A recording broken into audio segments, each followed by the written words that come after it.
자, 오늘은 제 2과를 나가겠는데요. 2과를 펴보시죠. 우리가 지난주에는 책 연구라고 해서 느헤미야 전체를 6화 원칙을 뼈대로 해서 본문의 내용을 파악해 보았습니다. 자, 오늘은 이제 구조 연구라고 해서 전체 관찰하는 두 번째 시간인데, 구조 연구는 자, 여기 여러분들 교재를 보시기 바랍니다. 두 번째 단락에 제1단계가 책에 관한 연구라면 제2단계는 책 내용에 관한 연구입니다. 우리는 1단계 때와 마찬가지로 본문만을 가지고 관찰하여 연구하는 방식을 취할 것입니다.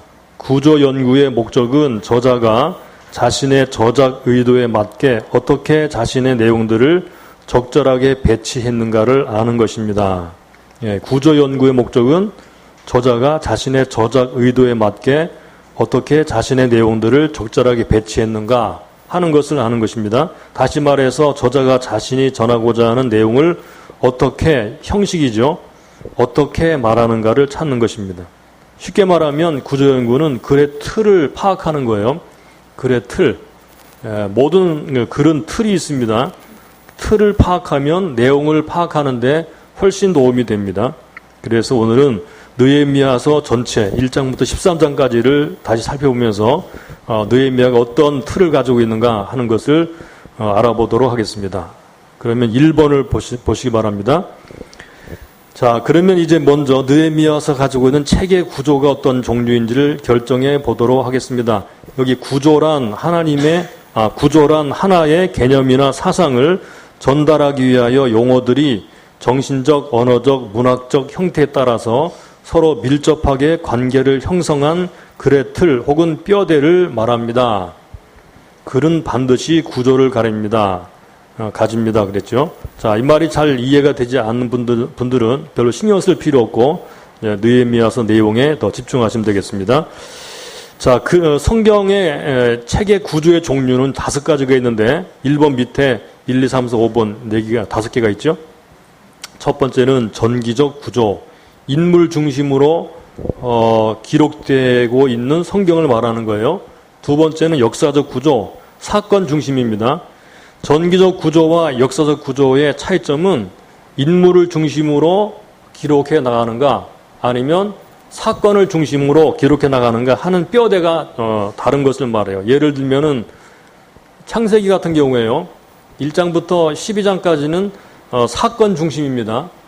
그래서 천지 창조, 이렇게 타락, 이런 식으로 사건 중심에다가 12장부터는 인물 중심이죠. 그래서 아브라함, 이삭, 야곱, 그 다음에 요셉, 이렇게 넷의 중요한 인물이 창세기 12장부터 마지막 장까지의 전체 틀의 핵심을 이루고 있어요. 이런 것들을 말해요. 그래서 어떤 성경은 인물 중심으로 기록되고 있는가 하면 어떤 성경은 이제 사건 중심으로 기록이 되고 있어요. 여러분들이 성경 읽으면서 이런 것을 발견하면 글을 전체를 파악하는 데 굉장히 도움이 될 것입니다.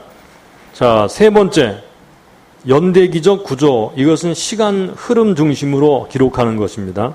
시간 순서, 사건이 일어난 시간을 따라서 첫 번째, 두 번째, 세 번째 이런 순서가 이제 사람이나 사건이 아니고 시간이라는 말이에요.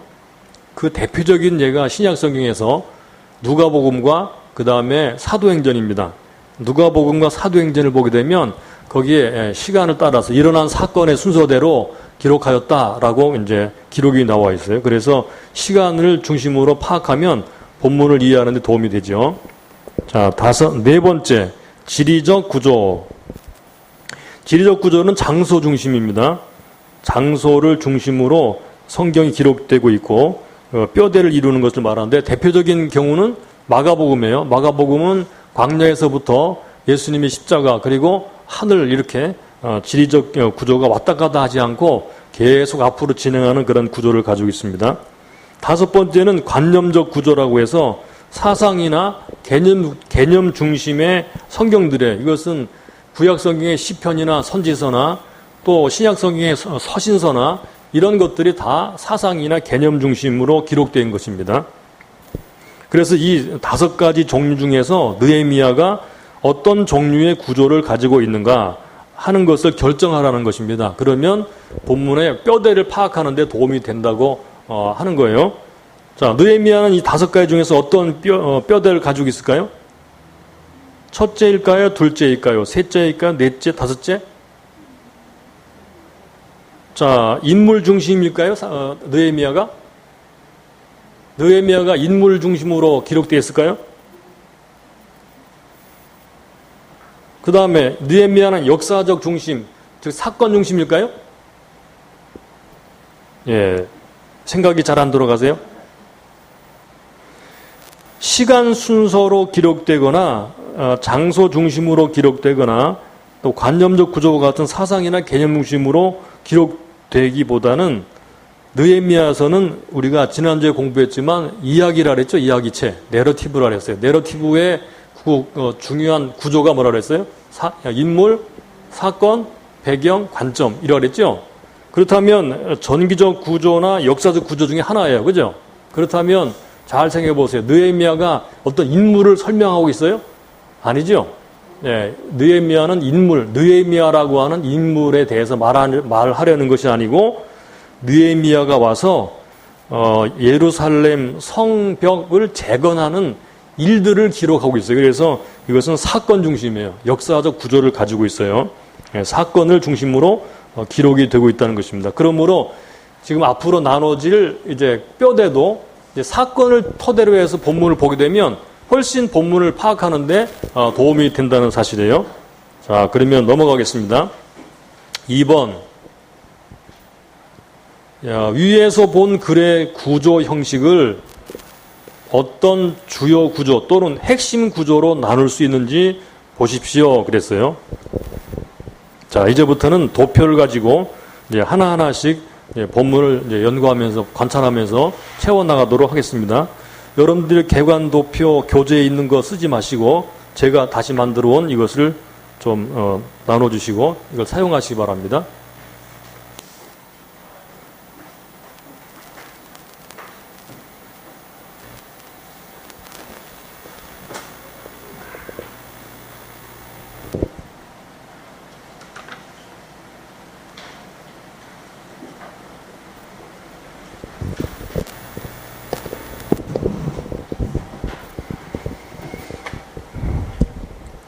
이제 오늘은 이 개관도표를 다 채우면 이제 강의가 끝나는 거예요. 근데 시간이 좀 많이 걸리겠죠?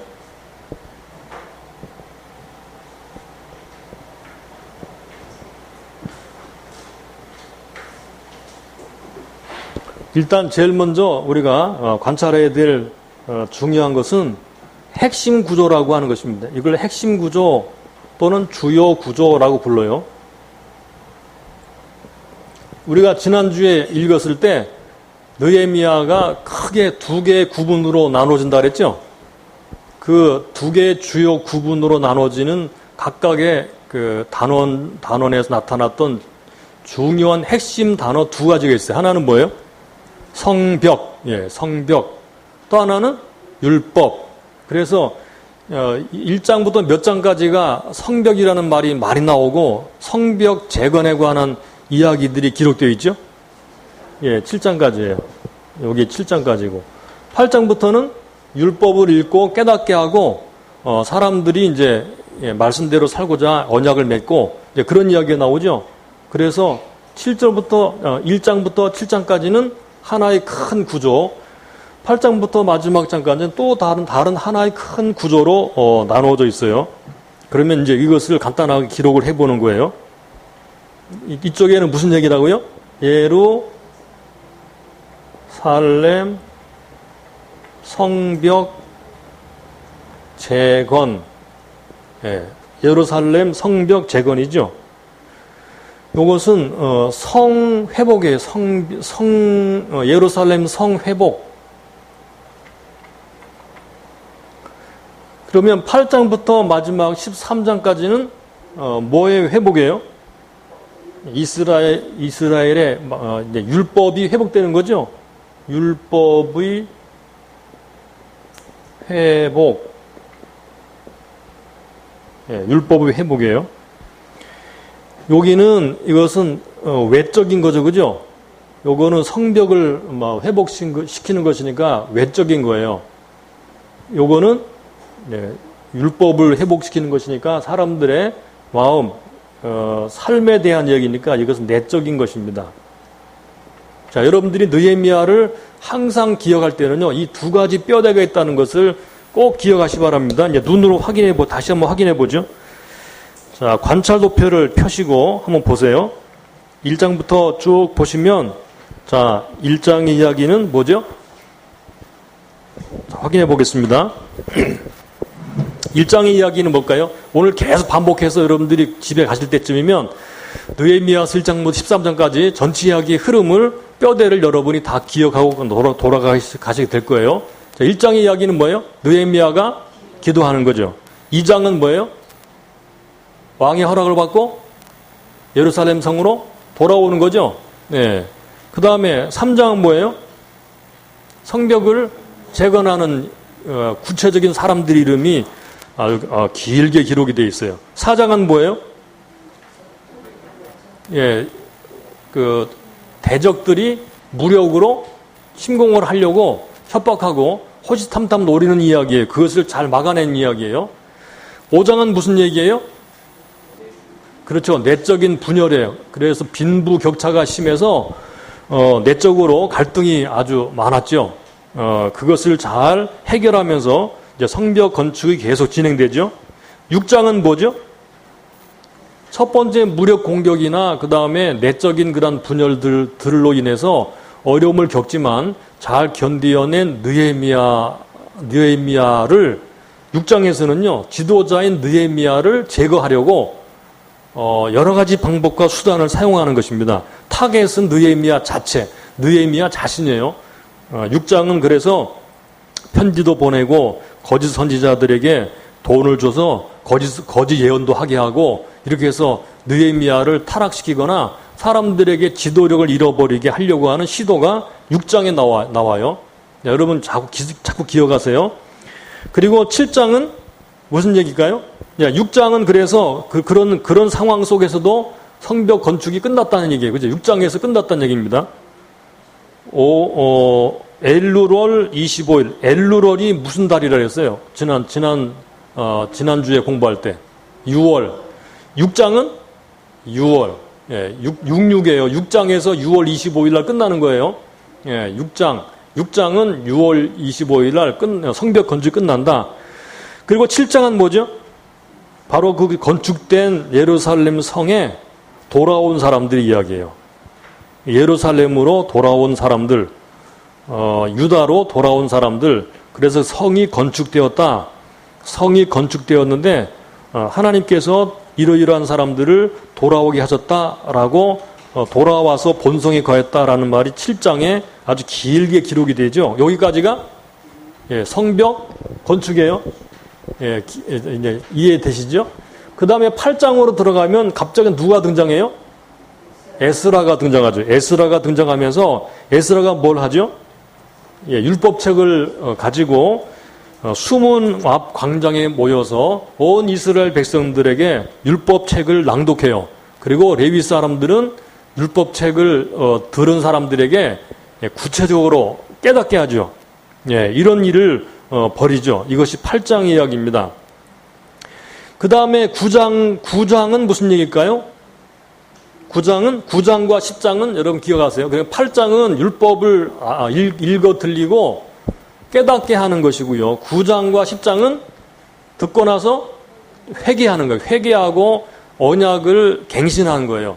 우리가 지금까지 이러이러하게 잘못했습니다. 앞으로는 하나님 말씀대로 잘하겠습니다. 그래서 도장을 찍습니다 하고 인친자에 대한 이야기가 10장이에요. 그래서 9장은 회개하고 언약을 갱신하고 그 다음에 10장은 도장 찍은 사람들의 명단이 등장해요. 그래서 10장은 이제 이렇게 해서 율법이 회복되고 성전이 회복되는 그런 이야기가 이제 10장에 나오죠. 그래서 좀 더 구체적으로 말하자면 9장은 회개하는 내용, 10장은 성전이 회복되는 내용, 그 다음에 11장은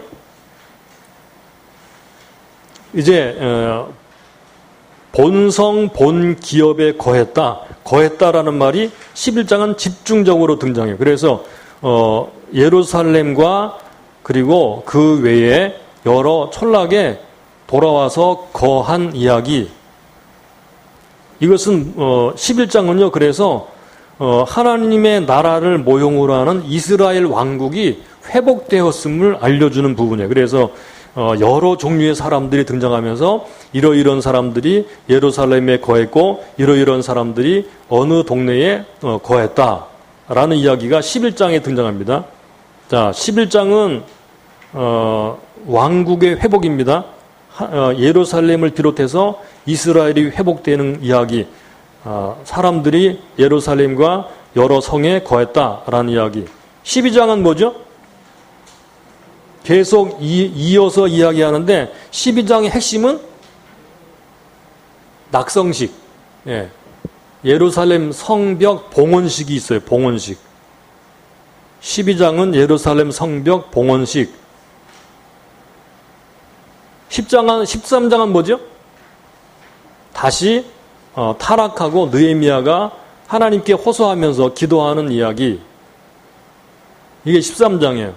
그러므로 자 8장부터 13장까지는 율법이 회복되었다는 얘기 핵심이에요. 물론 나중에 다시 이제 타락을 하지만 그런데 8장부터 13장까지 내용은요. 율법의 회복입니다. 여러분 이 큰 두 뼈대를 잊지 마시기 바랍니다. 1장부터 7장까지는 성벽 재건, 8장부터 13장까지는 율법 회복, 성벽 회복, 율법 회복. 이것이 이제 전체 큰 구조입니다. 자, 그러면 여러분들에게 나눠드린 그 개관도표 가지고 계시죠? 그 개관도표에다가 1장부터 13장까지 다시 한 번씩 쭉 읽으시면서 먼저 1장부터 7장까지만 해보고 같이 한 다음에 그 다음에 8장부터 13장까지 두 부분에 나누어서 본문을 다시 간단하게 적어보도록 하겠습니다. 여러분이 1장, 2장, 3장 이렇게 쭉 7장까지만 읽으시면서 거기 장별 제목이라는 부분에 각 장의 특징이나 각 장의 내용을 간단하게 기록해 보세요. 길게 기록하지 말고 간단하게 주제를 기록하든지 아니면 각 장의 내용을 파악해 기록하든지. 네, 오늘 처음 오신 분은 이제 하기가 좀 어렵겠지만 읽으세요. 그러면 계속 느헤미야를 읽으시기 바랍니다. 자, 시간을 드릴 테니까 여러분들이 간단하게 한번 기록을 해 보시기 바랍니다. 자, 1장의 내용은 여러분들이 잘 아시죠? 무슨 내용이에요? 느헤미야가 하나님께 간절히 기도하죠. 네, 뭐라고 기도하죠? 간단하게 말하면 뭐라고 기도해요? 느헤미야가 기도한 핵심이 뭐예요? 돌아가게 해달라고 기도하는 거죠. 그죠? 9절을 보시면요. 만일 내게로 돌아와서 내 계명을 지켜 행하면 너희 쫓긴 자가 하늘 끝에 있을지라도 내가 거기서부터 모아 내 이름을 두려고 택한 곳에 돌아오게 하리라 하신 말씀을 이제 청컨대 기억하옵소서. 이게 뭐예요? 돌아가게 해달라는 거예요. 예루살렘 성으로 돌아가게 해달라고 기도하는데 특별히 예루살렘 성으로 돌아가려면 누구의 허락이 필요하죠? 왕의 허락이 필요하죠. 그래서 이제 11절에 보면 이런 기도를 해요. 주여 구하오니 귀를 기울이사 종의 기도와 주의 이름을 경외하기를 기뻐하는 종들의 기도를 들으시고 오늘날 종으로 형통하여 이 사람 앞에서, 이 사람은 왕이죠. 왕에게 은혜를 입게 하옵소서 하였나니 그때 내가 왕의 술관원이 되었었느니라. 그래서 이 사람 앞에서 은혜를 입게 해달라고 기도해요. 즉 왕이 허락하게 해달라고 기도하죠. 그러므로 1장에서 느헤미야는 기도하는데 기도의 내용은 간단하게 말하면 예루살렘 성으로 돌아가게 해달라고 기도하는 거예요. 이것이 1장의 내용이에요. 이제 나중에 간단하게 한번 다시 적어보겠습니다. 2장은 또 무슨 내용일까요? 2장은 자, 그래서 1장과 2장 사이에는 몇 달이 있다 그랬죠? 이거 다 기억을 하셔야 돼요. 그래 느헤미야 공부했다고 그렇게 말하지. 지난주에도 했거든요. 몇 달의 차이가 있다 그랬어요? 5달이에요. 5달. 자, 5개월 동안 뭐 했다고요? 기도했다고요. 5개월 동안 하나님께 간절히 기도했더니 드디어 2장에 보면 하나님이 응답하시는 그런 내용들이 기록이 되어 있어요. 그러므로 2장에서는 간단히 말하면 뭐예요?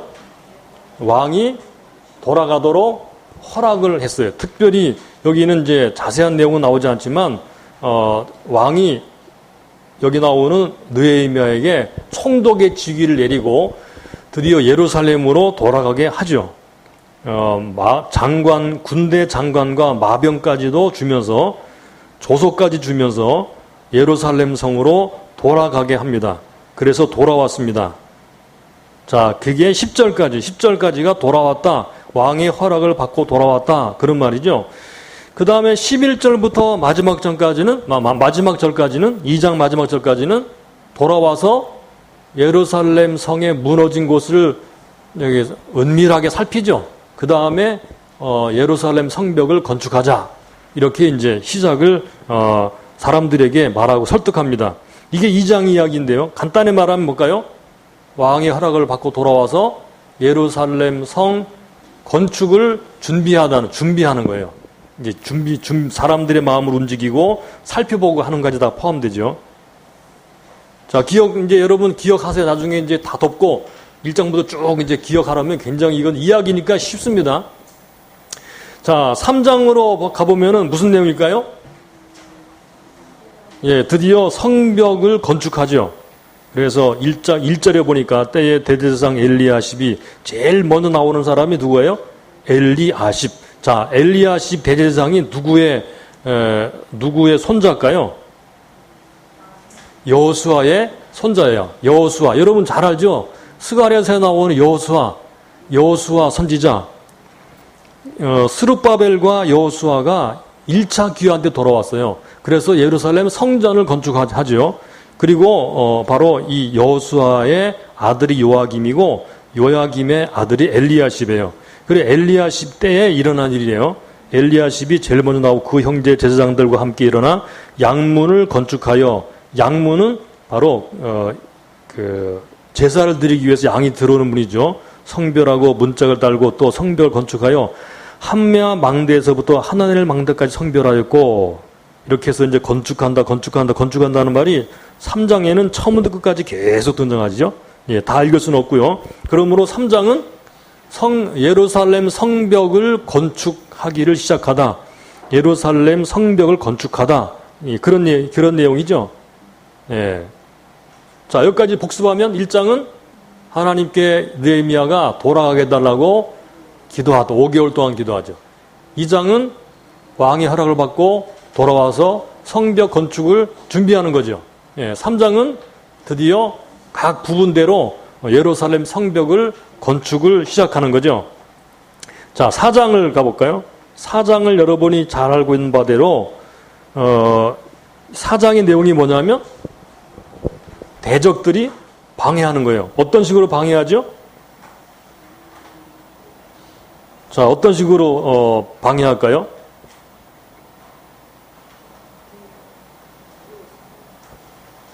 자, 몇 절을 보면 알 수 있을까요?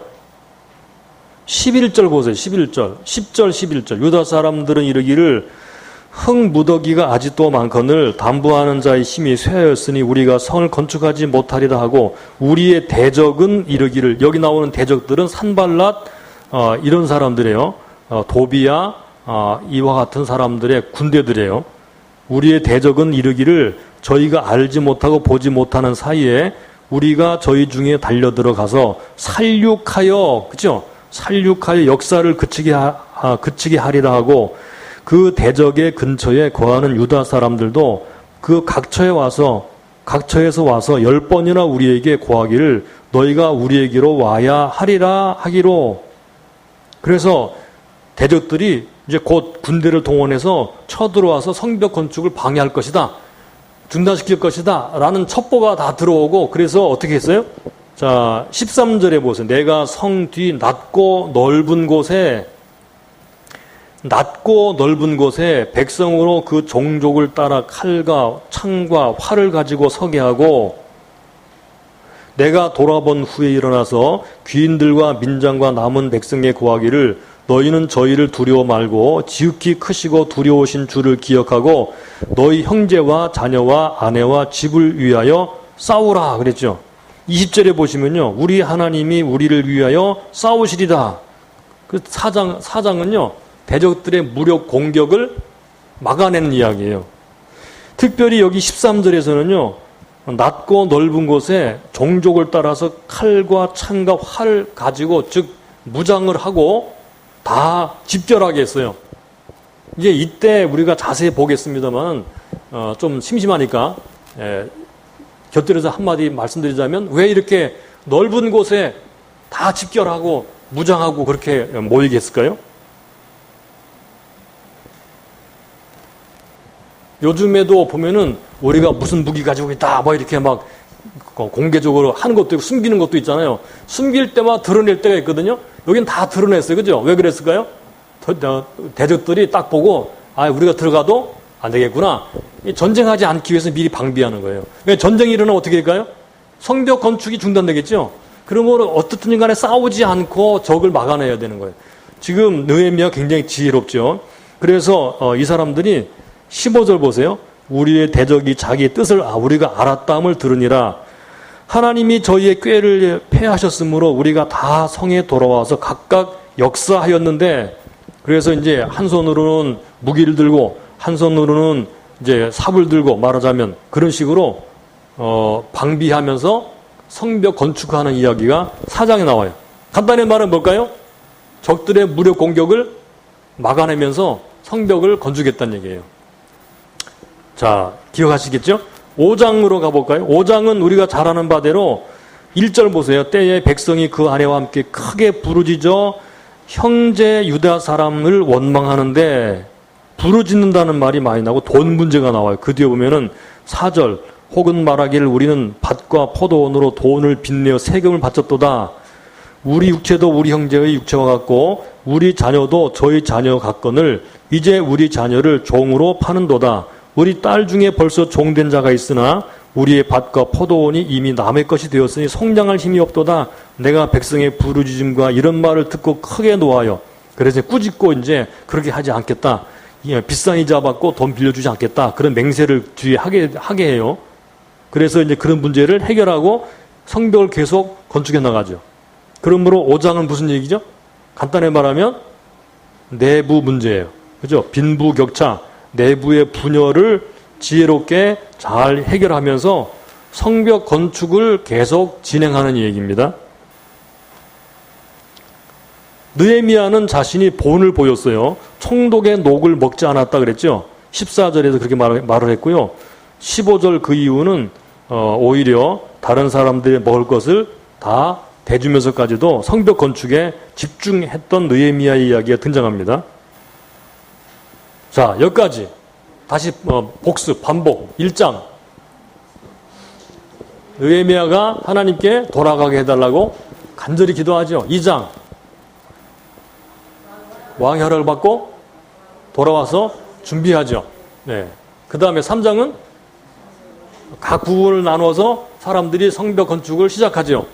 그 다음에 4장은 대적들의 무력 공격을 막아내면서 성벽을 건축하죠. 5장은 내부의 빈부격차, 원망 뭐 이런 거죠. 내부 분열을 지혜롭게 대처하면서 성벽을 건축하죠.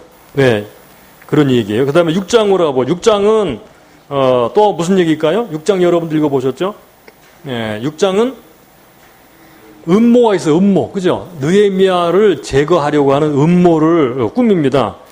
산발락과 게셈과 같은 사람들이요, 무력 도발이 실패로 돌아가자 이제는 느헤미야만 제거하면 되겠다.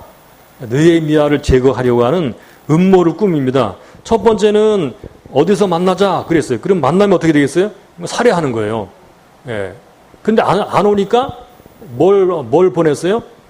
개봉된 편지를 보냈어요. 그 안에는 뭐라고 쓰여 있었어요? 느헤미야가 왕, 즉 페르시아의 왕이죠. 아닥사스다 왕입니다. 이 왕을 배반하고 왕국을 건설하려고 한다라고 하는 소문이 퍼지도록 개봉된 편지를 보냈어요. 누구나 볼 수 있는 거니까 이런 말이 오고 가고 있구나. 지금 이렇게 사람들이 다 알도록 만든 거예요. 자, 여기도 넘어가지 않자 또 어떻게 했어요? 느헤미야를 공격한다. 느헤미야를 암살하려고 한다. 이런 소문을 퍼뜨려서 거짓 선지자들이 거짓말을 하게 했어요. 어떻게? 자, 성전 안으로 들어가 숨자. 성전은 요새입니다. 요새. 그리고 성전 안은 함부로 아무나 못 들어가는 그런 장소이기 때문에 성전 안에 들어가 숨으면 이게 제일 안전한 곳이라고 생각이 됐어요. 그래서 느헤미야가 성전 안으로 피하여 숨어 들어가도록 그렇게 몰래 작전을 꾸몄어요. 왜 그렇죠? 느헤미야가 성전 안으로 들어가면 사람들에게 나쁜 말을 듣게 돼요. 왜? 제사장이 아니니까. 평민이 비록 총독이라 하더라도 성전 안에 들어가게 되면요 이미 지도력을 상실해 버리는 거예요. 그것을 지금 알기 때문에 이런 음모를 꾸미죠. 그런 음모를 견뎌내면서 6장은 뭐라고요? 성벽 재건 역사를 끝내죠. 몇 월 며칠? 6월 25일, 엘루롤 25일. 이게 6장의 이야기입니다. 음모를 이겨내고 예루살렘 성벽 재건을 완성하다라는 것이 이제 6장 이야기입니다. 자, 7장 이야기는요? 자, 7장 이야기를 한번 보세요. 1절 보겠습니다. 무엇이 특징인지를 잘 보세요.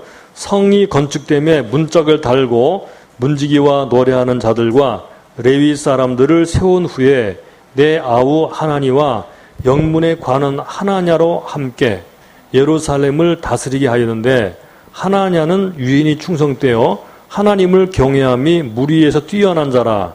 내가 저희에게 이르기를 해가 높이 뜨기 전에는, 여기서 나는 누구죠? 느헤미야예요. 뜨기 전에는 예루살렘 성문을 열지 말고 아직 파수할 때에 곧 문을 닫고 빗장을 지르며 또 예루살렘 거민으로 각각 반차를 따라 파수하되 자기 집 맞은편을 지키게 하라 하였노니 그 성은 광대하고 거민은 희소하여 가옥을 오히려 건축하지 못하였음이니라. 내 하나님이 내 마음을 감동하사 귀인들과 민장과 백성을 모아 보게대로 계수하게 하신 거로 내가 처음으로 돌아온 자의 보게를 얻었는데 거기 기록한 것을 보면 옛적에 바벨론 왕 느부갓네살에게 사로잡혀 갔던 자 중에서 노임을 받고 예루살렘과 유다로 돌아와 각기 본성에 이른 자 곧 수룹바벨과 예수아와 느헤미야, 제일 앞에 세 사람이 나오죠. 네, 이런 이야기가 이제 그 뒤에는 돌아와서 거한 사람들 명단이 쭉 기록이 되고 있어요. 그러면 7장의 간단한 내용이 뭘까요? 성벽을 건축했으니까 뭐 해요? 그 다음에 성벽을 파수했어요. 그죠? 7장은 성벽을 건축한 뒤에 성이 건축됨에 문짝을 달고 이렇게 이야기하면서 파수했다. 그리고 본성에 거했다. 돌아와서 본성에 거했다라는 이야기가 7장 이야기예요. 성벽을 파수하면서 본성에 거했다. 본성에 거한 사람들의 이름 목록, 이러이러한 사람들이 돌아와서 거했다. 이런 이야기가 7장에 들어왔어요. 요게 1장부터 7장까지 이야기입니다. 그럼 다시 한번 복습하면서 한번 적어보도록 하죠.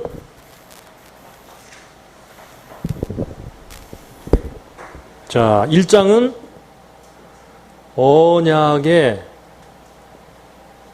신실하신 하나님께 간구하다 또는 기도하다, 이런 내용이에요. 그렇죠? 자, 2장은 무슨 내용인가 하면 돌아와서 성벽 재건을 계획하죠. 돌아와서 성벽 재건을 계획하다 또는 준비하다. 자, 3장은 무슨 얘기죠? 성벽 재건을 시작하다. 드디어 3장은 성벽 재건을 시작하다. 그 다음에 4장은 또 무슨 얘기일까요? 예, 무력 공격을 이제 막아내는 거죠. 적들의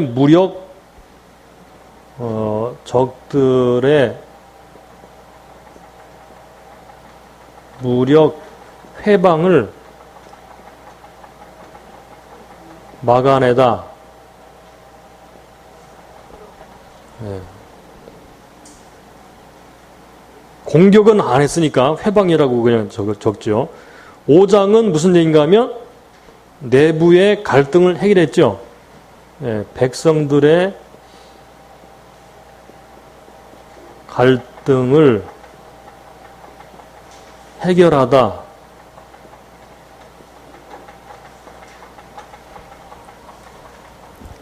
그 다음에 6장은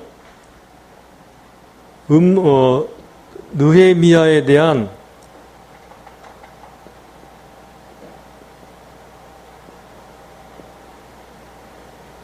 음모를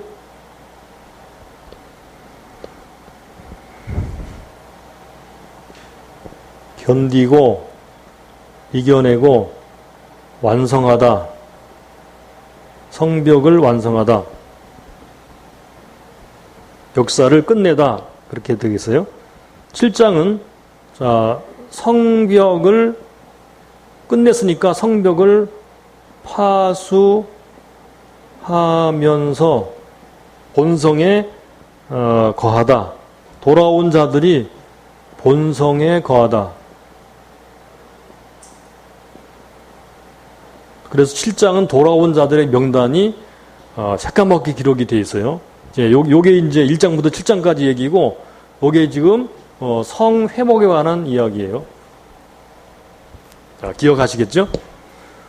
네, 그럼 이제 다시 여러분들이 8장부터 마지막 13장까지 6개 장이 남아 있는데 다시 시간을 드릴 테니까 이 6개 장을 읽으시면서 지금 우리가 한 것처럼 어떤 내용들이 들어있는가 한번 쭉 살펴보시고 간단한 기록을 해보시기 바랍니다. 네, 시간을 드리겠습니다. 8장 이야기 이미 많이 한 것처럼 무슨 내용인지 여러분 잘 아시죠? 자, 8장을 잠깐 보세요. 8장을 보게 되면요, 학사 에스라에게 율법책을 가져와서 읽어달라고 백성들이 먼저 청합니다. 1절 보세요. 이스라엘 자손이 그 본성에 거였더니 7월에 이르러는 모든 백성이 일제 수문 앞 광장에 모여 학사 에스라에게 여호와께서 이스라엘에게 명하신 모세의 율법책을 가져오기를 청하매, 학사 에스라가 다 모여라 그런 게 아니고 백성들이 모여서 우리에게 율법을 알려주십시오 라고 에스라에게 청한 거예요. 그러자 이제 7월 1일에 제사장 에스라가 율법책을 가지고 자, 남자, 여자, 무릇 알아들을 만한 회중 앞에 이르러, 여기 남자, 여자, 무릇 알아들을 만한 회중, 이런 식의 말들이 이제 등장하죠. 3절에도 수문 앞 광장에서 새벽부터 오전까지 6시간 동안이에요. 집회가요, 매일 6시간 진행된 거예요. 6시간 동안. 우리는 예배를 1시간밖에 안 드리죠. 부흥회에도 뭐 기껏해야 2시간이죠. 6시간 동안 했어요. 남자, 여자, 무릇 알아들을 만한 자의 앞에서, 그리고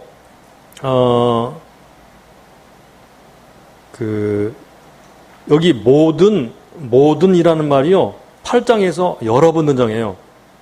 8장의 핵심 단어 중에 하나가 모든이라는 말이거든요.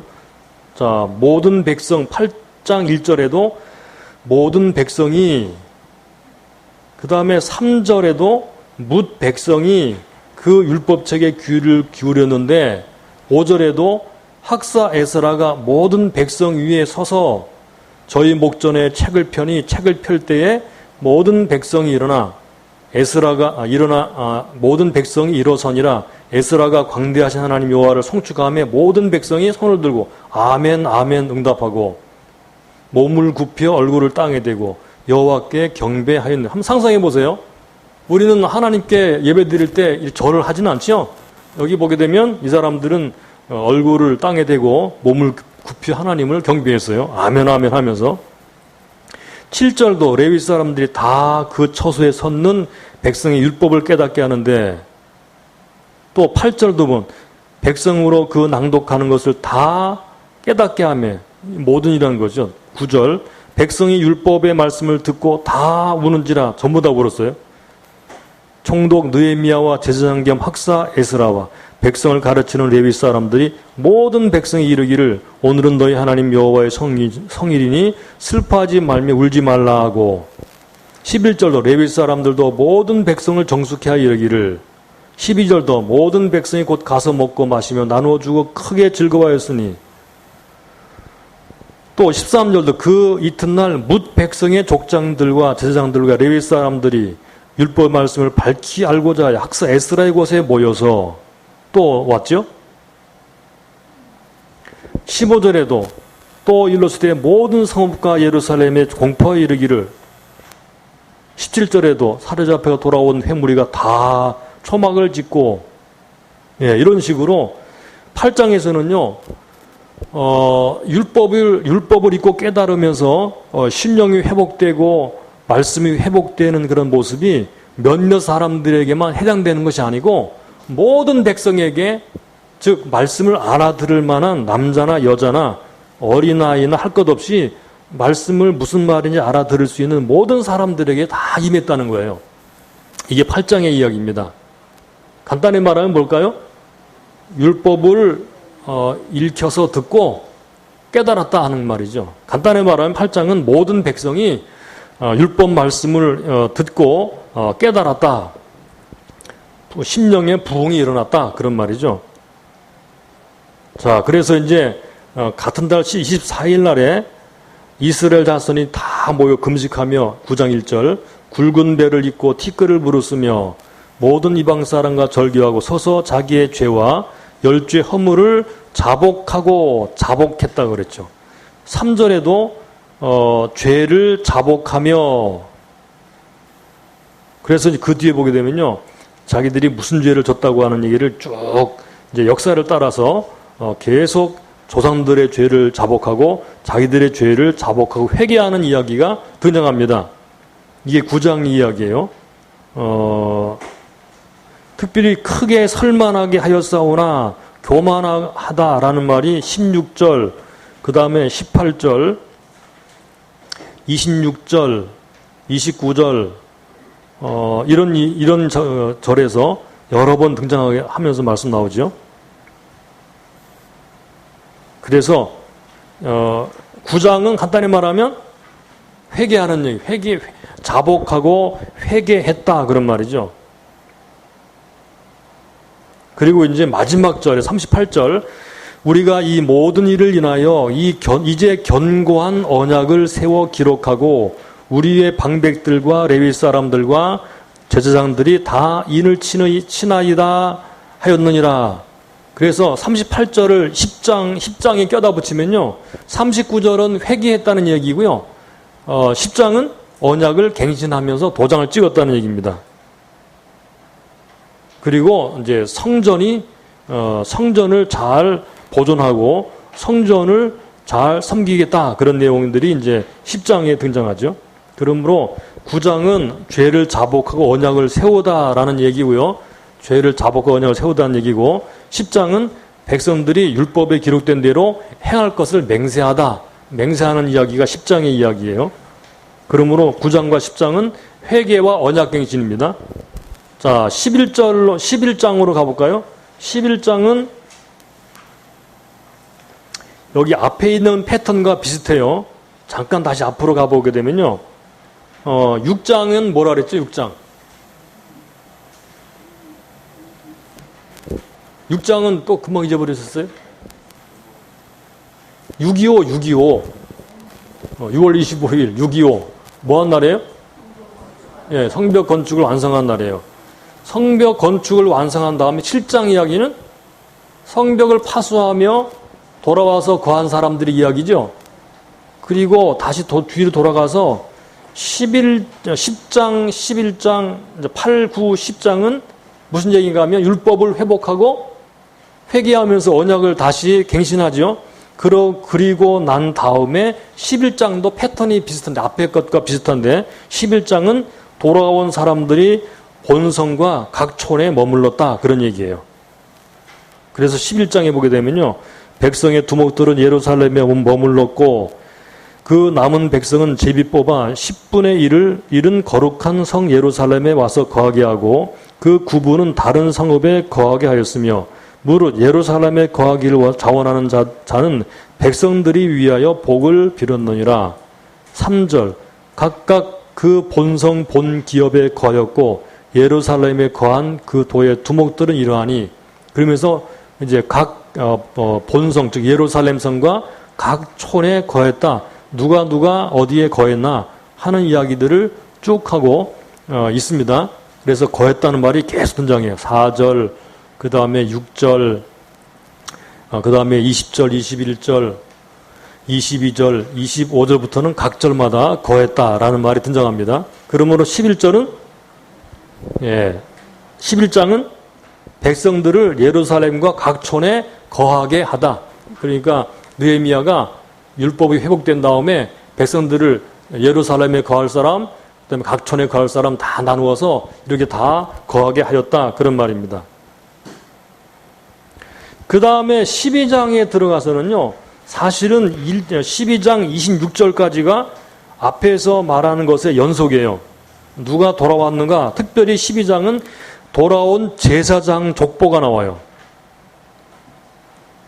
1절 스알디엘의 아들 수룹바벨과 및 예수아를 쫓아 돌아온 제사장과 레위 사람은 이러하니, 그러니까 1차 귀환 때 돌아왔던 제사장과 레위 사람들의 명단이 쭉 기록이 됩니다. 이게 26절까지예요.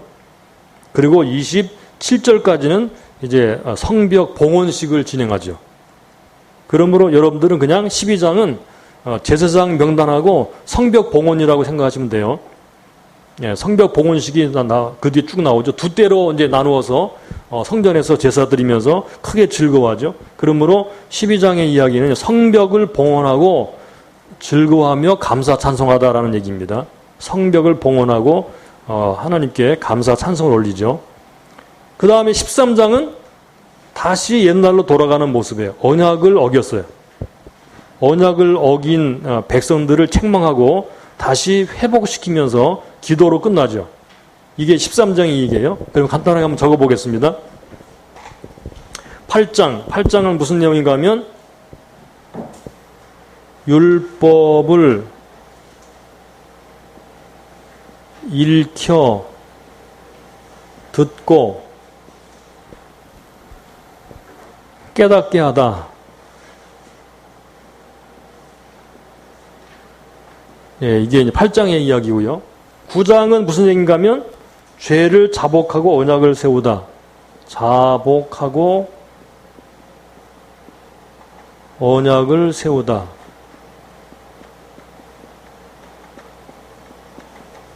예, 9장은 이제 자복 언약을 세우죠. 10장은 뭐냐면 율법에 기록한 대로 10장은 율법에 기록한 대로 행할 것을 맹세하다.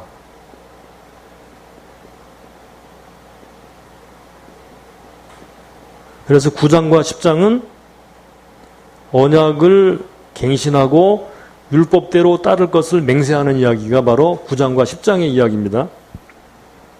그 다음에 11장은 백성들을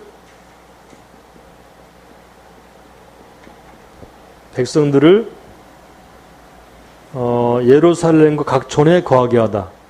예루살렘과 각 촌에 거하게 하다. 예, 그 다음에 12장은 성벽을 봉헌하고 즐거워하며 감사 찬송하다.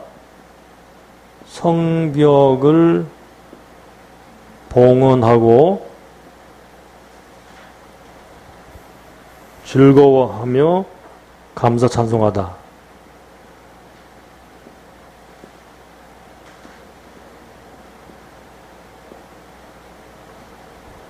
네, 그 다음에 13장 마지막 장은 언약을 어긴 백성들을 회복시키고 기도하다. 여긴 다시라는 말이 붙어야 되겠죠. 다시 언약을 어긴 백성들을 회복시키고 기도하다. 예, 다시. 그러면 한번 복습을 해볼까요? 8장을 한번 기억해 보세요. 8장이 무슨 내용이라고요? 율법을 예, 읽어 들리고 깨닫다는 얘기예요. 8장. 그 다음에 9장은 자복하는 거예요. 이제 율법을 다 알아들었으니까 그 다음에 뭐 해야 되겠어요? 아, 우리가 잘못했구나. 그래서 회개가 일어나죠. 10장은 앞으로 이렇게 하지 않고 앞으로 성전을 잘 섬기고 율법대로 따라 살겠습니다 하고 맹세하는 이야기예요. 자, 10장은 그렇다고 그랬죠. 그죠? 그 다음에 11장은 그랬으면 이제 아까 패턴 비슷하다 그랬죠. 백성들을 예루살렘과 각 촌에 거하게 만들어요. 다 퍼져서 이제 거하게 만들죠. 12장은 율법을 봉헌하고 즐거워하고 감사 찬송하죠. 13장은 다시 율법을 어긴 이스라엘 백성들을 회복시키고 기도하다. 이것이 이제 느헤미야서의 마지막 장이에요. 그러면 1장부터 마지막 장까지 이제 전체 복수해 보겠습니다. 기억할 수 있겠죠? 예, 요거 보지 말고 예, 자꾸만 생각을 하세요. 반복하는 거예요. 여러분 오늘 여러분들이 안 나오셨는데 오늘 안 오신 분들은요 느헤미야가 뭔지 잘 몰라요. 처음에 이렇게 힘들게 공부를 해놔야 다음 주부터는 이제 한 장씩 이제 범위가 좁아져서 쉽게 공부할 수 있습니다. 그래야 우리가 적용할 때 느헤미야 전체 흐름에서 벗어나지 않는 범위 내에서 적용을 할 수 있게 돼요. 지금 2주 동안은 힘들겠지만 여러분들이 자꾸 반복해가지고 느헤미야서의 내용에 익숙하면요 그 흐름을 따라가게 돼서 성경을 잘 이해하게 돼요. 1장은 무슨 내용이죠? 느헤미야가 기도하는 거죠. 예, 그냥 기도만 기억하셔도 돼요. 느헤미야의 기도. 몇 달 동안? 5달 동안. 그 다음에 두 번째는 2장은 예, 돌아와서 성벽 건축을 준비하는 거죠. 3장은 성벽 각 부분을 나누어 가지고 성벽 건축을 시작하는 거죠. 4장은 대적들이 무력으로 공격을 해오는 것을 눈치채고 방비하는 거죠. 방비하면서 건축하는 거죠. 5장은 이제 외적이 나왔으면 내부가 나와야죠. 내부에 분열이 일어나요. 잘 사는 사람, 못 사는 사람, 이런 일이 벌어져서 이것을 해결하고 이제 계속 건축해 나가죠. 그 다음에 6장은 드디어 6.25예요, 6.25. 예, 6장에서 6장은 6.25예요. 6월 25일, 엘루럴 25일 날 성벽을 봉헌하는데 특별히 6장에서 성벽 봉헌하기 전에 한 가지 또 사건이 일어나는데 느헤미야를 제거하려고 음모를 꾸미는 것을 잘 견뎌내면서 성벽 건축을 끝내죠. 이게 6장이 얘기예요. 자, 끝냈으면 7장에서 뭐 할까요?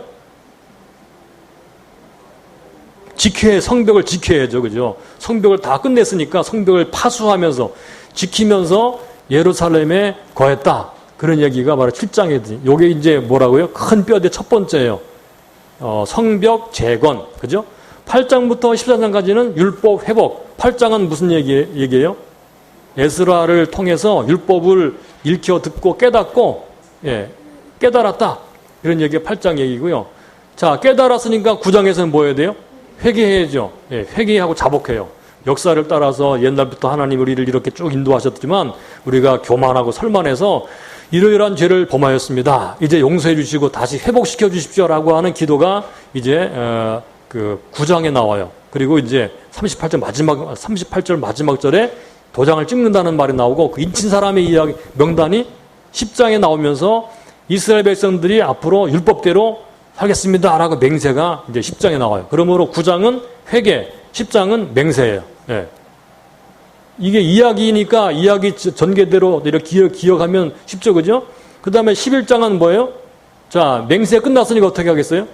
거해야죠, 이제. 그래서 예루살렘 본성과 각 촌에 다 거하였다. 그런 말이 바로 11장 이야기고요. 12장은 드디어 성벽 봉헌식. 성벽 봉헌식 두 때로 나누어서 성벽 봉헌식을 하고 즐거워하죠. 그런데 마지막 13장에 가보게 되면 다시 타락해요. 다시 타락해 예루살렘에 돌아와 보니까 옛날 모습이 또다시 나오기 때문에 그걸 회복시키고 하나님 내가 이렇게 했으니까 나를 긍휼히 여겨주시고 나를 기억해 주십시오라고 하는 기도로 마무리가 되죠. 이게 느헤미야서 전체예요. 여러분 느헤미야서가요 이야기가 단순하지만 이 안에는 우리가 이제 끝날 때 얘기하겠지만 아주 중요한 메시지들이 담겨 있어요. 여러분들 기대하시고요. 1장부터 13장까지를 자꾸 반복해가지고 기억하세요. 이 뼈대 예루살렘 성벽 재건, 율법 회복 그리고 각각의 단락 안에서 장 안에서 어떤 이야기들이 전개되는가 하는 것을 잘 기억을 해 두시기 바랍니다. 그러면 어떤 책보다도 느헤미야서는 기억이 잘 될 거예요. 그 다음에 우리가 해야 될 것은요, 책 제목을 정하는 일입니다. 책 제목을 정하는 건 이미 다 했기 때문에 간단하죠. 자, 책 제목은 성벽 재건과 율법 회복.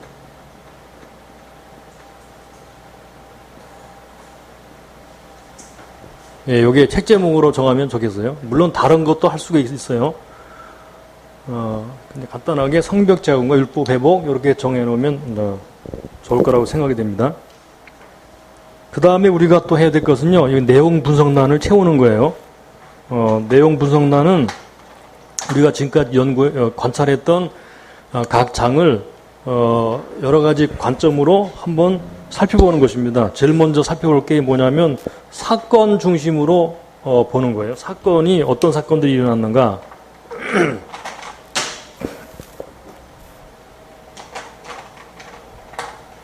어떤 사건들이 있었는가. 1장은 알죠? 2장 10절까지는 무슨 내용인가 하면 기도와 귀환이죠. 여러분이 다 했기 때문에 다 알 거예요. 기도와 귀환이에요. 그러면 내용이 기억나시죠?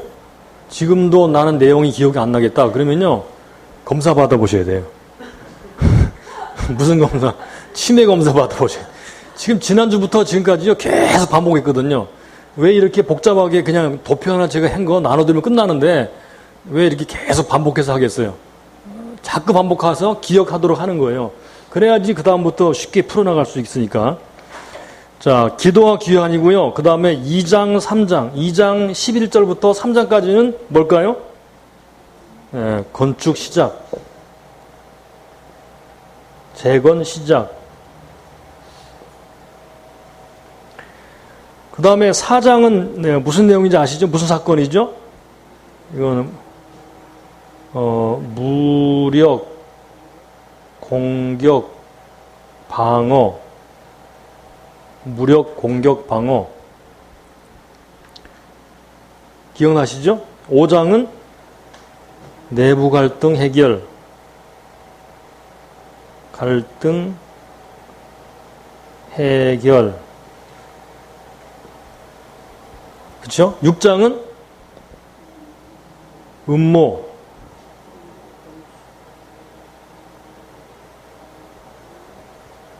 음모 견딘과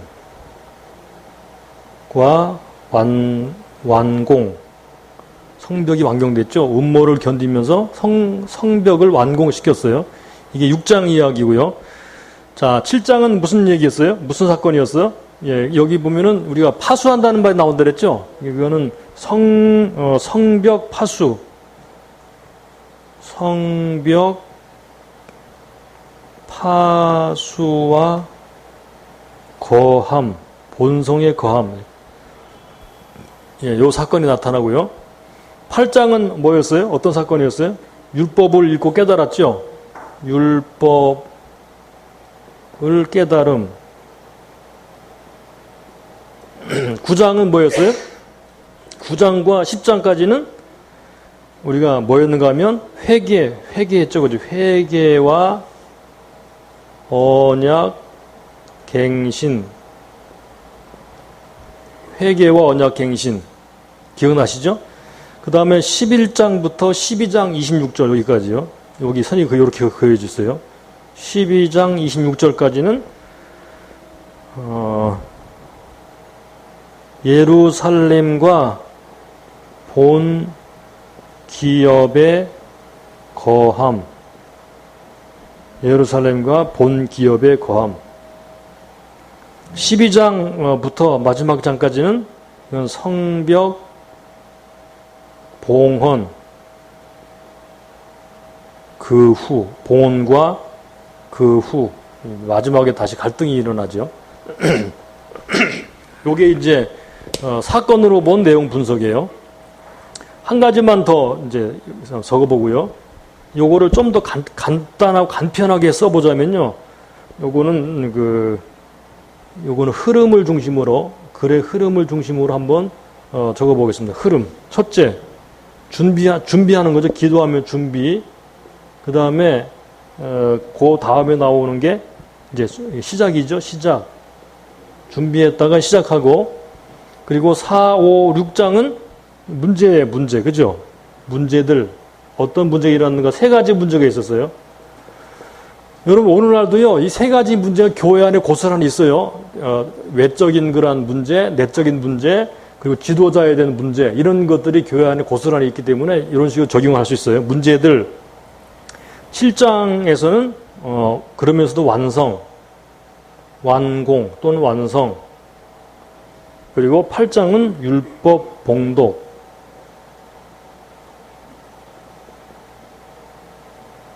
율법 봉독,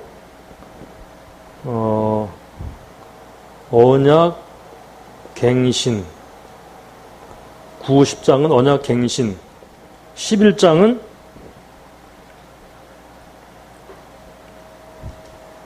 본성, 본기업. 그리고 이제 12장까지는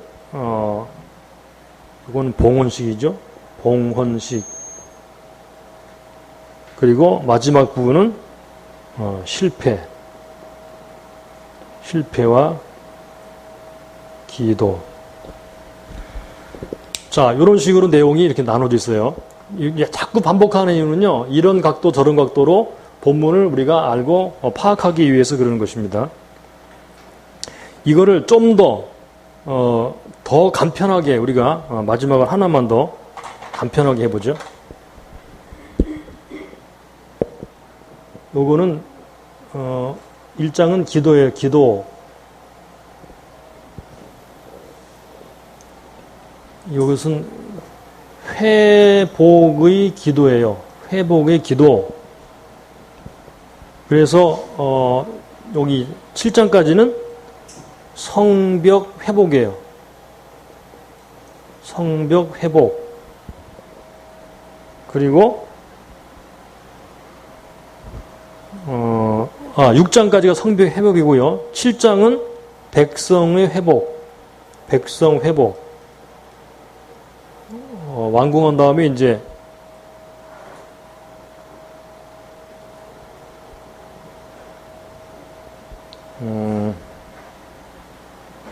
이 완공으로 하면 안 되고 완성으로 해야 돼요. 완성으로. 그 다음에 백성 회복. 그리고 8장은 율법 회복. 율법 회복. 여러분 제가 이렇게 해서 기억나시죠? 왜 이런 말을 하는지 그걸 아셔야 돼요. 율법 회복.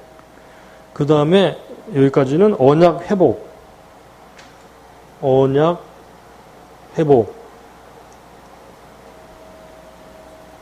그 다음에 여기까지는 왕국 회복.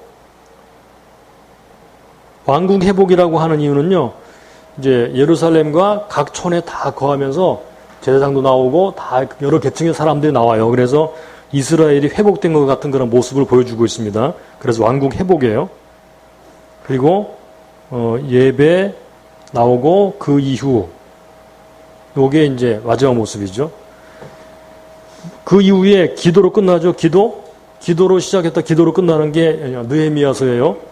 이런 회복들이 있습니다. 자, 그러면 그 밑에 좀 몇 가지가 더 있는데 이것은 칠판도 모자라고 또 여기 보면 다 나오니까 이것 한번 나눠드리죠.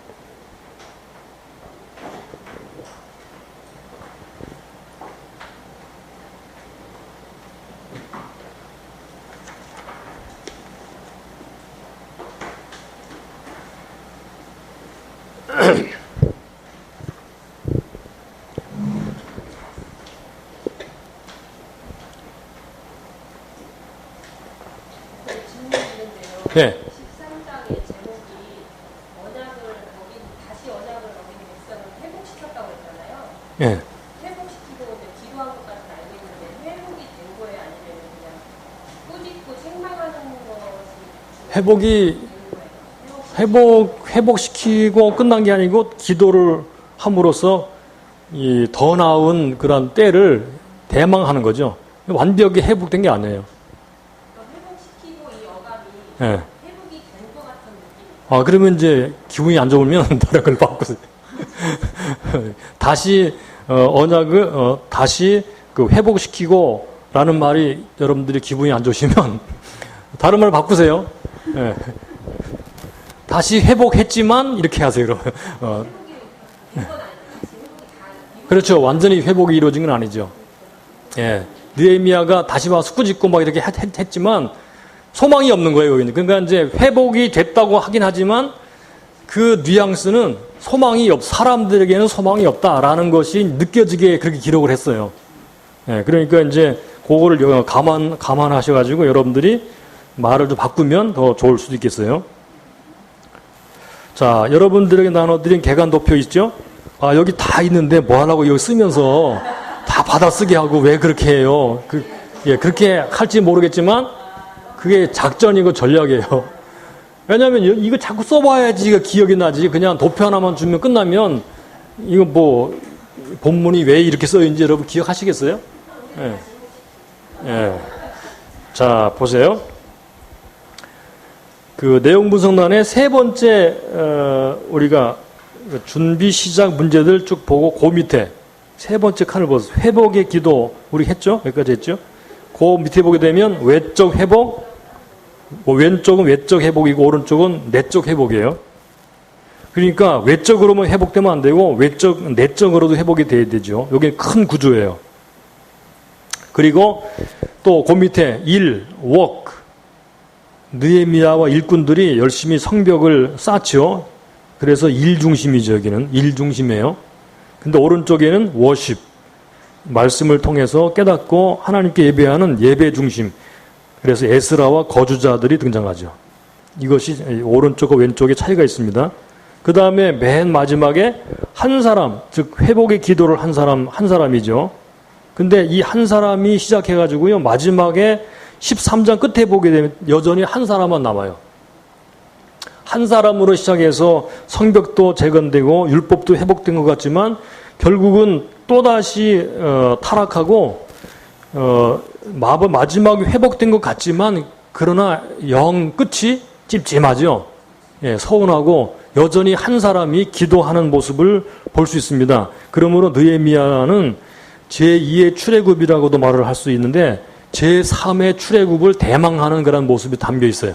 그러니까 사람의 이와 같은 회복은 한계가 있고 완벽한 회복이 이를 때를 기도하면서 내가 이렇게 열심히 했지만 이렇습니다. 그러므로 나를 기억해 주십시오라는 말은 어떤 면에서 느헤미야 자신을 기억해 달라는 말도 되지만 그러나 느헤미야처럼 열심히 한 모습을 기억해 주시고 이스라엘을 온전하게 회복시켜달라고 하는 그러한 기도의 내용이 의미심장하게 들어있다고 볼 수가 있겠습니다. 네, 그 밑에 전략 목적 핵심단 요절을 참고하시기 바랍니다.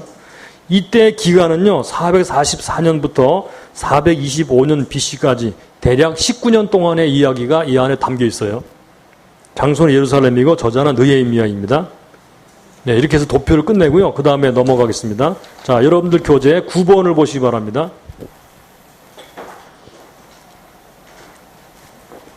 자, 이번 주에 집에 돌아가셔서요. 눈 감고 이렇게 누워 주무시기 전에 1장부터 13장까지 계속 반복해 보세요. 머릿속에다 생각을 해 보세요. 그래서 느헤미야가 다 머릿속에 들어있도록. 자, 9번 신학적 관점을 생각해 보기로 합시다 그랬죠. 그 밑에 있는 몇 가지 질문을 중심으로 지금까지 공부했던 것들을 간단하게 정리해 보도록 하겠습니다. 첫 번째, 느헤미야서 안에서 하나님은 어떤 분인가? 느헤미야서 안에 있는 하나님은 어떤 분일까요? 자, 간단하게 제가 몇 가지로 정리해 보겠습니다. 첫 번째, 언약에 신실하신 하나님이에요. 9번, 번호로 9번 찾으시면 돼요. 44페이지.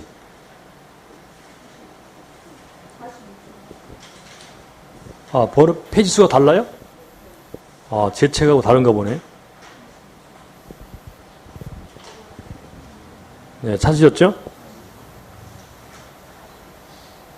느헤미야서 안에서 하나님 어떤 분이신가? 첫 번째 등장하는 하나님의 모습은요, 언약에 신실하신 분이세요.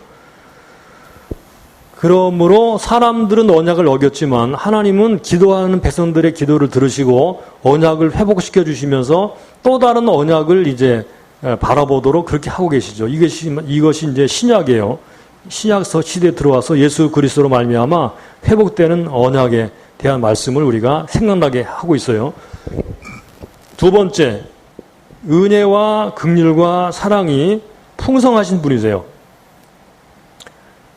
은혜와 긍휼과 사랑이 풍성하셔서 회개하고 부르짖는 자들의 기도를 들으시죠. 이건 굉장히 중요한 내용이에요. 우리가 하나님께 범죄해서 하나님을 멀리 떠났을 때에도 하나님은 우리를 완전히 버린 것이 아니고 회개하고 돌아와서 하나님의 은혜와 긍휼과 사랑을 구할 때 하나님은 그 사람을 또는 그 교회를, 그 민족을 회복시켜 주시죠. 세 번째, 하나님은 사람의 마음을 움직이시는 분이세요. 그래서 아닥사스다 왕의 마음을 움직였죠. 이 움직이는 기도를 한 때가 약 5개월 정도예요. 우리가 귀환할 때 사람들을 잠깐 보게 되면요, 1차 귀환과 성전 재건이 수룹바벨을 통해 일어나요. 수룹바벨과 여호수아. 이게 에스라서 1장에서 6장까지에 나오죠. 요거는 참고로 말씀드리는 거니까 다른 쪽에도 메모해 두세요. 1차 귀환과 성전 재건이 에스라서 1장부터 6장까지 나오는데 이때의 지도자가 수룹바벨이었어요.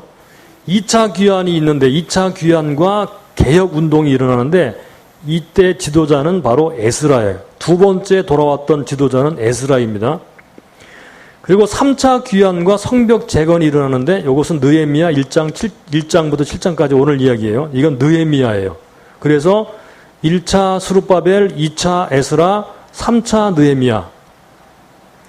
2차 귀환과 개혁운동은 에스라서 7장에서부터 10장까지 나오고요. 3차 귀환의 성벽 재건의 이야기는 오늘 우리가 공부하고 있는 느헤미야서에 나와요. 여러분 이거 참고로 세 번 귀환했다는 것을 기억해 주시기 바랍니다. 자, 이렇게 하나님은 사람들의 마음을 움직이셔서 돌아오게 하시고 기도하는 것을 응답하시죠. 그 다음에 네 번째, 하나님이 어떤 분이냐. 네 번째, 역사와 세상을 다스리시는 크고 두려우신 하늘의 하나님. 이게 느헤미야서 안에 나타나는 하나님의 모습이에요. 역사와 세상을 다스리시는 크고 두려우신 하늘의 하나님. 왜 이런 말을 하는 거죠? 세상은 지금 누가 다스리고 있어요? 아닥사스다라고 하는 페르시아 황제가 다스리고 있어요. 그런데 그것보다 더 높은 하나님이 하늘에 있다는 거예요. 그래서 느헤미야는 바로 아닥사스다 왕을 의지하는 것이 아니고 더 높은 하나님이신 하늘의 하나님, 크고 두려우신 하나님을 의지하면서 이 역사를 해나가고 있어요. 그 다음에 다섯 번째, 하나님의 약속과 말씀을 따라 믿음으로만 의지할 뿐이에요. 즉 하나님의 말씀을 통해서 믿음으로만 의지해야 하는 분입니다. 믿음으로 의지해야 돼요. 믿음으로 은혜가 내려오고요. 믿음으로 하나님의 역사가 나타나요. 그래서 믿음이 없이는 하나님을 기쁘게 해드릴 수가 없습니다. 여기 나온 느헤미야도 하나님을 믿음으로 역사를 이뤄나가잖아요. 자, 그 다음에 여섯 번째, 우리가 최고로 기뻐할 분. 그러니까 지금 여기 나오는 느헤미야서 안에 사람들에게 계속해서 율법을 깨닫게 하고 알게 해주었던 중요한 것이 하나님을 기뻐해야 된다 이렇게 말하고 있는 거예요. 하나님을 최고로 기뻐해야 될 대상으로 말씀합니다. 그 다음에 마지막 일곱 번째, 우리의 영원하고도 참된 구속자. 느헤미야가 와서 일을 했고 에스라가 와서 일을 했고 스룹바벨과 여호수아가 와서 일을 했지만 결국은 그들이 하는 모든 것들이 다 사실은 실패로 돌아갔어요.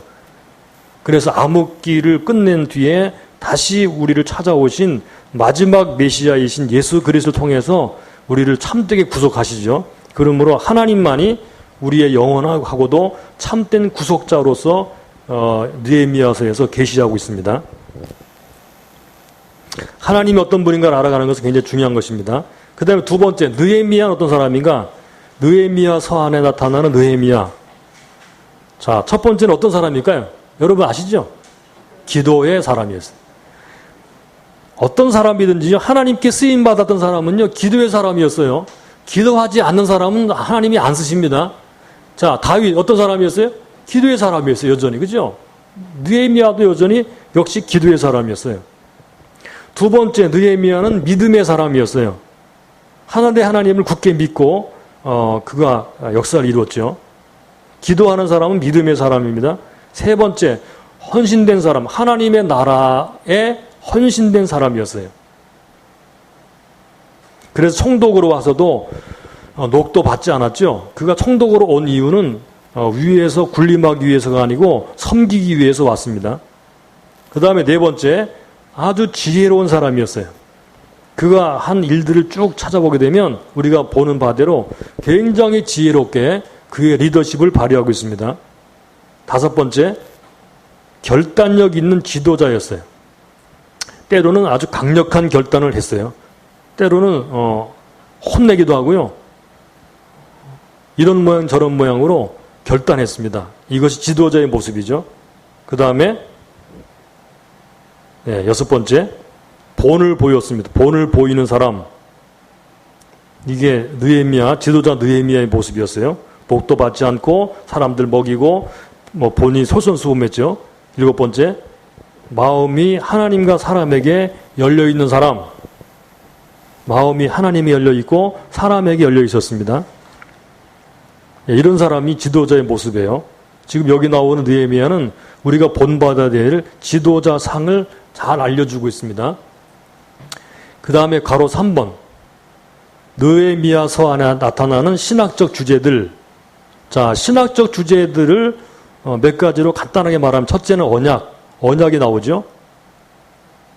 두 번째는 예루살렘 성. 예루살렘 성은 단순한 그 공간적인 그런 장소만이 아닙니다. 이것은 신학적으로 굉장히 중요한 주제입니다. 예루살렘 성은 교회를 상징하기도 하고 하나님의 나라를 상징하기도 합니다. 세 번째, 율법. 네 번째, 은혜. 다섯 번째, 구속. 여섯 번째, 선과 악. 누가 선하고 누가 악한 거죠? 하나님의 나라에 순종하고 그 뜻을 이루어 가고자 하는 사람은 선한 것이고 그것을 방해하는 사람은 악한 거예요. 이게 느헤미야서에 나오는 선과 악의 모습입니다. 자, 그 다음에 여기로부터 추론된 신학적 연구해야 될 주제들이 나타나는데, 추론된 신학적 주제들이에요. 첫째, 구속사. 어떻게 하나님의 구원사가 진행됐는가 하는 것을 알게 해주고, 두 번째, 하나님의 주권. 세 번째, 예배. 네 번째, 헌신. 다섯 번째, 영적 부흥.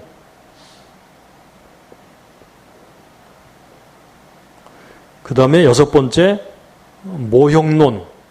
모형론 중에서 믿음, 기도, 삶, 영적 전투, 이런 것들이 어떻게 우리에게 적용할 수 있는 모형론적 패턴을 보여주는가 하는 것을 볼 수 있습니다.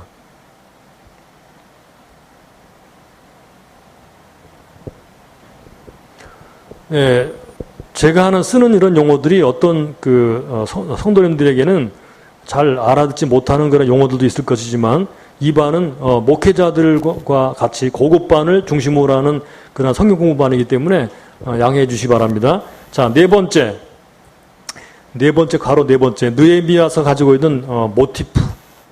모티프라는 말은 이야기 알맹이라는 말이에요. 이야기 알맹이. 때로는 이미지가 될 수도 있고, 사건이나 행위 등이 될 수 있죠. 아무튼 이것은 주제와 비슷한 얘기예요. 이야기 알맹이. 느헤미야서의 모티프는요, 언약의 성취를 통한 구속이 모티프예요. 어떻게 하나님께서 언약을 이루시고 백성들을 구속하셔서 회복시키시는가 하는 이야기가 느헤미야서 안에 들어있어요.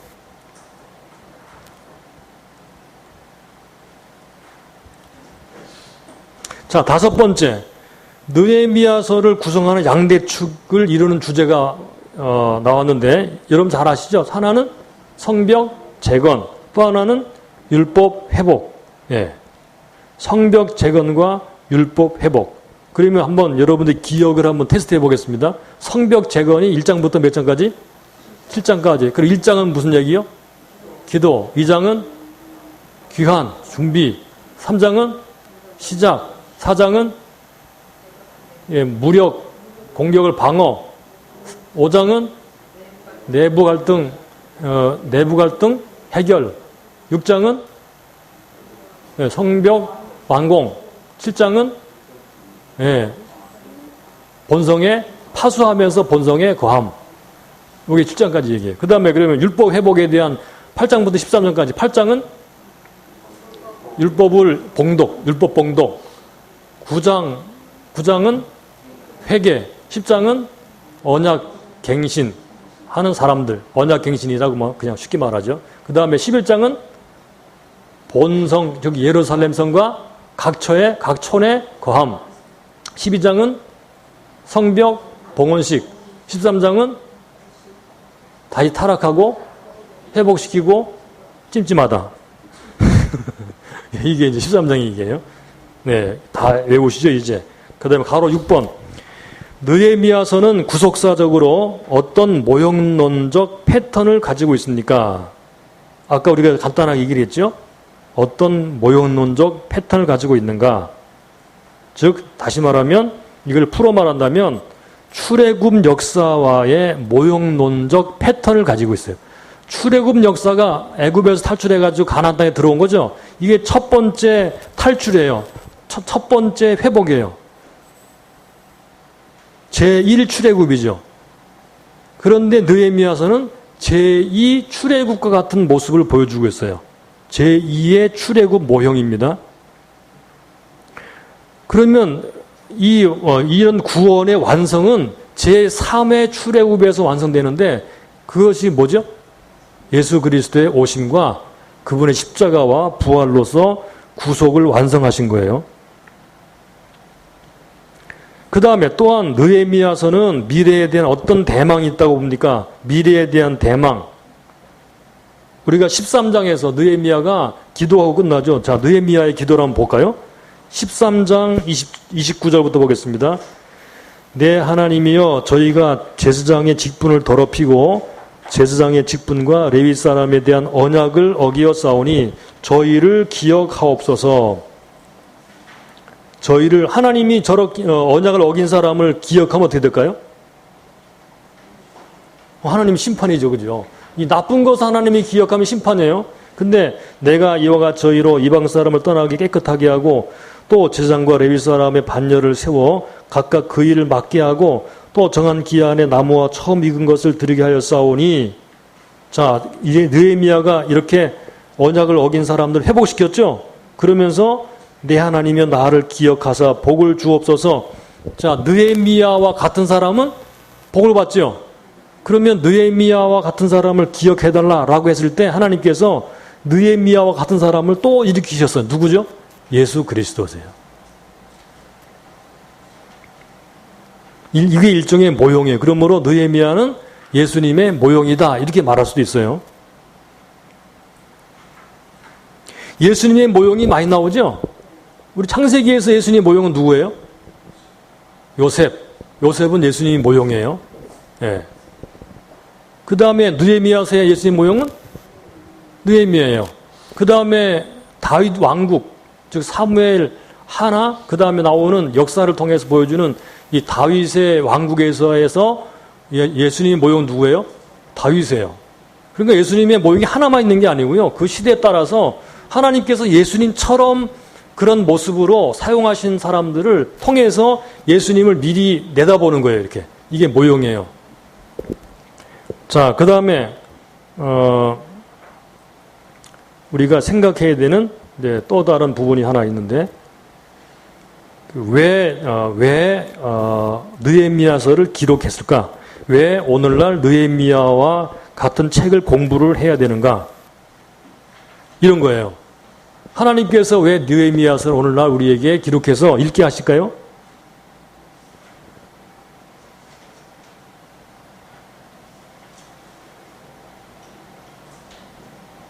왜 그럴까요?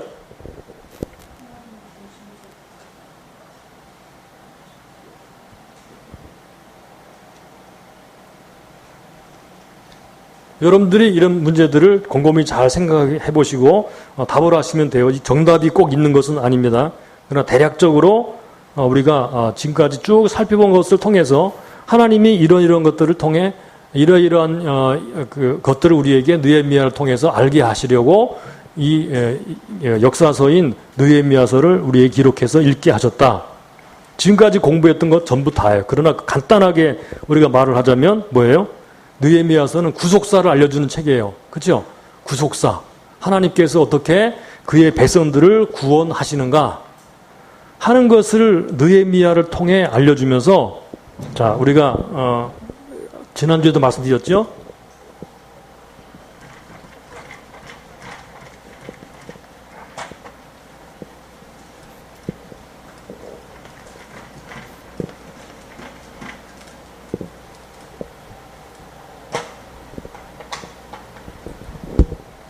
구원사가 이렇게 진행됩니다. 예수님이 이렇게 오셨고 이건 구약 시대고요.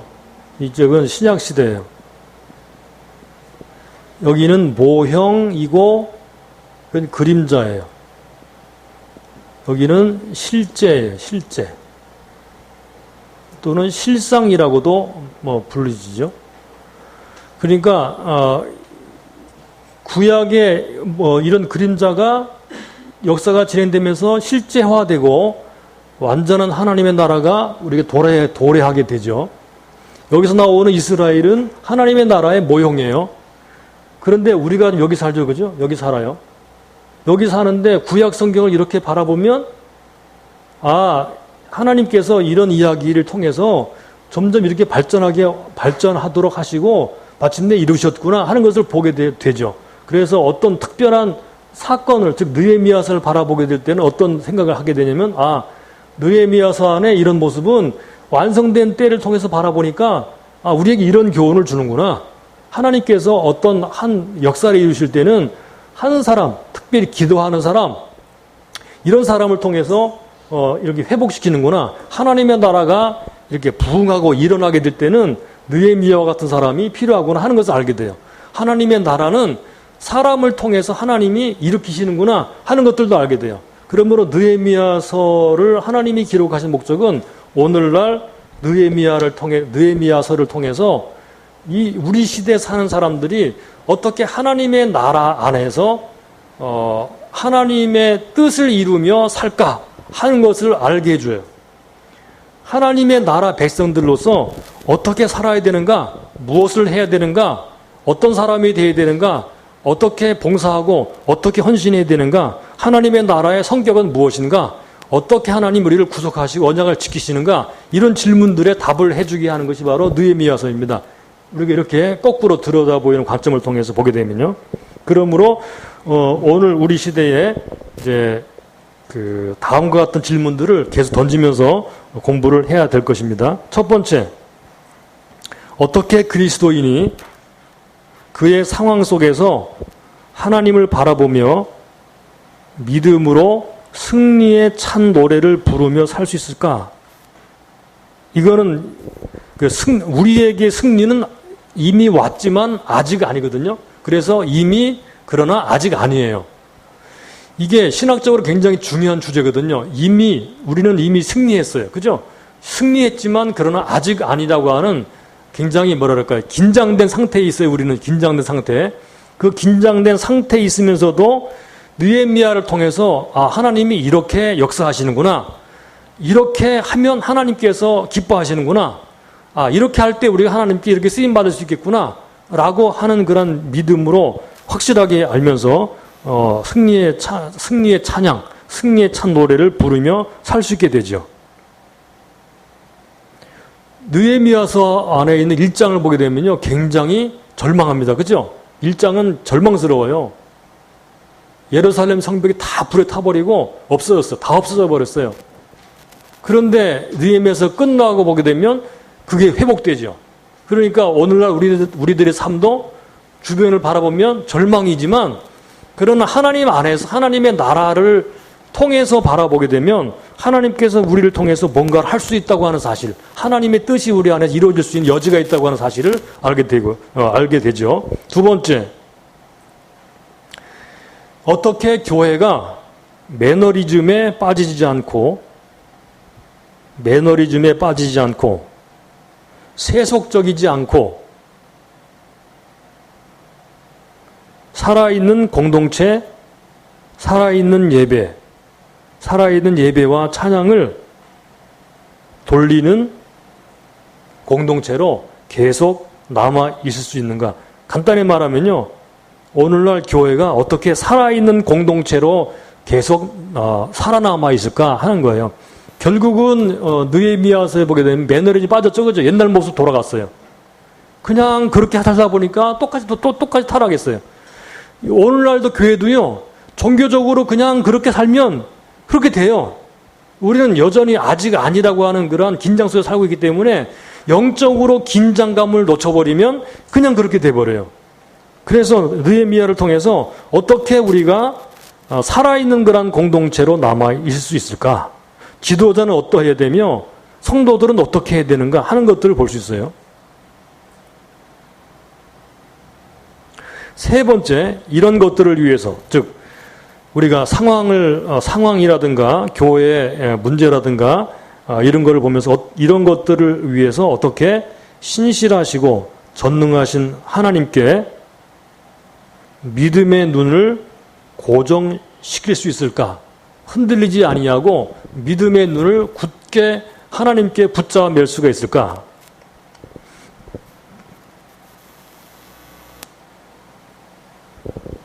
이게 굉장히 중요합니다. 우리가 세상에서 흔들리지 아니하고 믿음의 눈을 하나님께 계속 고정시키는 것이요, 굉장히 어려워요. 여러분 생각해 보세요. 우리가 낙담하죠, 그죠? 목회를 하다가도 낙담하고요, 살아가다가도 낙담하고요. 우리 주변 환경이 내 뜻대로 안 되면 근심하게 되고 불안하게 되고 두렵게 되고요. 여러 가지 상황들을 계속 만나고 살아가는 게 사람들이잖아요. 그런데 하나님께서는 성경을 통해서 우리에게 말씀하십니다. 두려워하지도 말고, 낙담하지도 말고, 근심하지도 말고, 걱정하지도 말고, 염려하지도 말아라. 계속 그렇게 말씀하시거든요. 어떻게 그렇게 할 수가 있냐고요. 우리가 육신을 가지고 살아가는 사람들인데 어떻게 그렇게 할 수가 있냐고요. 근데 성경은 항상 기뻐하라 이렇게 말씀했어요. 평안할지어다 이렇게 말씀했어요. 어떻게 할 수가 있죠? 그것은 방법은 한 가지 간단해요. 믿음을 가지고 신뢰함으로 하나님께 눈을 고정시키는 거예요. 이 눈이 하나님께로부터 떠나가면 흔들리게 돼 있어요.